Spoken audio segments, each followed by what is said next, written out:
এদেশে ইঞ্জিনিয়ারদের ইঞ্জিনিয়ার বাদে বাকি সবকিছু হওয়ার জন্য ঠেলে দেওয়া হয়। সঠিক ইঞ্জিনিয়ারিং সিদ্ধান্তের বদলে জি স্যার বলতে পারায় এখানে টিকে থাকার মূল মন্ত্র এবং পদোন্নতির অব্যর্থ চাবিকাঠি। দেশের প্রকৌশল খাতের পরিস্থিতি কতটা ভয়াবহ হলে একজন গাড়ি চালক পদোন্নতি পেয়ে প্রকৌশলী হয়ে যায়। হাজার হাজার কোটি টাকার এই স্বর্ণ প্রসবা প্রকল্পের পিডি ছিলেন একজন বাংলা পাস সচিব।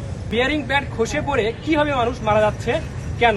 কারণ হলো দুর্নীতি, নিয়োগে দুর্নীতি, টেন্ডারে দুর্নীতি, মালামাল ক্রয়ে দুর্নীতি, দায়িত্বে গাফলতি, ফিল্ড লেভেলে প্রপার এক্সিকিউশন না হওয়া, যেই বিষয় বোঝে না তাকে সেই বিষয়ে দায়িত্বে রাখা সহ অসংখ্য অনিয়ম। কোনো প্রজেক্টের নির্মাণ কাজ থেকে শুরু করে প্রজেক্টের লং লাইফ সাস্টেইন করানোর জন্য দরকার পড়ে মেইনটেনেন্স, যে মেইনটেনেন্স আজীবন চালিয়ে যেতে হয়। আমরা আজকে এখানে এসেছি পুরো ইঞ্জিনিয়ারিং সেক্টরের দুর্নীতির যে বিশাল নেটওয়ার্ক তার বিরুদ্ধে দাঁড়ানোর জন্য। এইসব দুর্নীতি হওয়ার পিছনে অন্যতম একটি কারণ হচ্ছে যার যে বিষয়ে লেখাপড়া নাই তাকে সেই বিষয়ের দায়িত্ব দেওয়া। এটা শুধুমাত্র ডিএমটিসিএল এর জন্য না, সকল ইঞ্জিনিয়ারিং সেক্টরের জন্য প্রযোজ্য। দেখা যায় যে এদেশের ইঞ্জিনিয়ারিং প্রতিষ্ঠানের প্রধান হিসেবে বেশিরভাগ ক্ষেত্রে নিয়োগ দেওয়া হয় বাংলা, সোশিওলজি, সাইকোলজি, ইংরেজি, পলিটিক্যাল সায়েন্স ইত্যাদি আর্টস কমার্সের শিক্ষার্থীদের কোটার মাধ্যমে এমন একটি সিস্টেমের মধ্যে রেখে প্রমোশন দেওয়া হচ্ছে যে যদি বর্তমানে দেশের ইঞ্জিনিয়ারিং এর সর্বোচ্চ বিদ্যাপীঠ বুয়েট থেকে ফার্স্ট ক্লাস ফার্স্ট ছেলেও যদি সরকারি চাকরিতে প্রবেশ করে দেশের উন্নতিতে অবদান রাখতে চায় তবে তার বস হবে ডিপ্লোমারা। এইরকম আরো অনেক নিয়ম কানুন আছে যার কারণে এদেশের ইঞ্জিনিয়ারদের দেশের মাটিতে ধরে রাখাই কষ্টকর হয়ে গিয়েছে। এদেশে ইঞ্জিনিয়ারদের ইঞ্জিনিয়ার বাদে বাকি সবকিছু হওয়ার জন্য ঠেলে দেওয়া হয়। এজন্য শুরুতে বলা হয়েছে এদেশের ইঞ্জিনিয়ারিং সেক্টরের নীতিমালা দেশের উন্নয়নের স্বার্থে কম, ব্যক্তির স্বার্থেই বেশি তৈরি করা হয়েছে।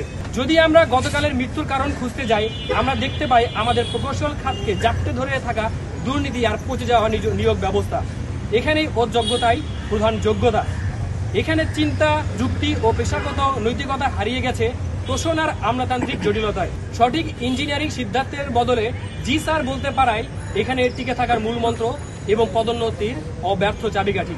এখানে মেধা নয় বরং তোষণই যোগ্যতার একমাত্র মানদণ্ড।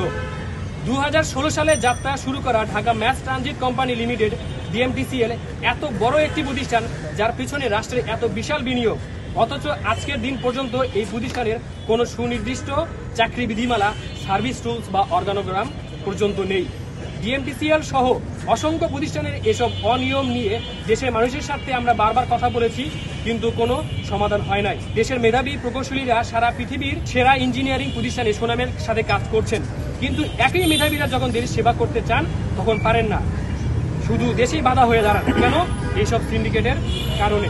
জলজান্ত প্রমাণ বাংলাদেশ পানি উন্নয়ন বোর্ড অতি সাম্প্রতিক ঘটনা, যেখানে বুয়েট থেকে পাশ করা মেধাবী প্রকৌশলীরা নিয়োগ পরীক্ষায় শীর্ষে থাকা সত্ত্বেও চাকরিতে যোগদান করতে পারেননি, কারণ সিন্ডিকেট তাদেরকে প্রবেশ করতে দেয়নি। তাহলে মেধাবীরা কেন দেশ ছেড়ে চলে যাবে না? এই সিন্ডিকেটেরই একটি বড় অংশ হলো ডিপ্লোমা সিন্ডিকেট।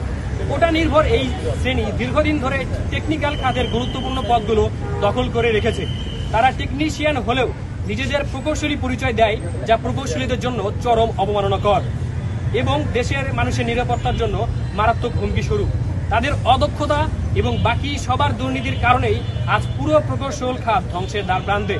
এখানেই শেষ নয়, দেশের প্রকৌশল খাতের পরিস্থিতি কতটা ভয়াবহ হলে একজন গাড়ি চালক পদোন্নতি পেয়ে প্রকৌশলী হয়ে যায়। আমাদের দেশের প্রকৌশল সেক্টরকে আমলারা একটি হাস্যকর বিষয়ে পরিণত করেছেন। তারা নিজেদের খেয়াল খুশি মতো এমন সব নীতিমালা তৈরি করেছেন যার ফলে এমন ব্যক্তিদের প্রকৌশলী পদে বসানো হচ্ছে যাদের টেকনিক্যাল সিদ্ধান্ত নেওয়ার ন্যূনতম যোগ্যতাটুকু নেই। শুধু তাই নয়, তারা নিজেরাও বসে যাচ্ছেন। এই মেট্রো রেল প্রকল্পের কথাই ধরুন, হাজার হাজার কোটি টাকার এই স্বর্ণ প্রসবা প্রকল্পের পিডি ছিলেন একজন বাংলা পাস সচিব।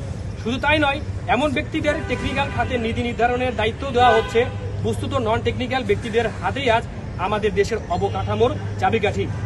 আমরা জানি কাগজে কলমে বাংলাদেশের সার উৎপাদনের যে সক্ষমতা, তাতে দেশের 1 কেজি সারও আমদানি করার কথা নয়, অথচ বিসিআইসি এর এক একটি সার কারখানা এমন লোকসানের প্রতিষ্ঠানে পরিণত হয়েছে যে বিগত 1 যুগের লোকসান দিয়ে একটি পদ্মা সেতুর বাজেট হয়ে যেত।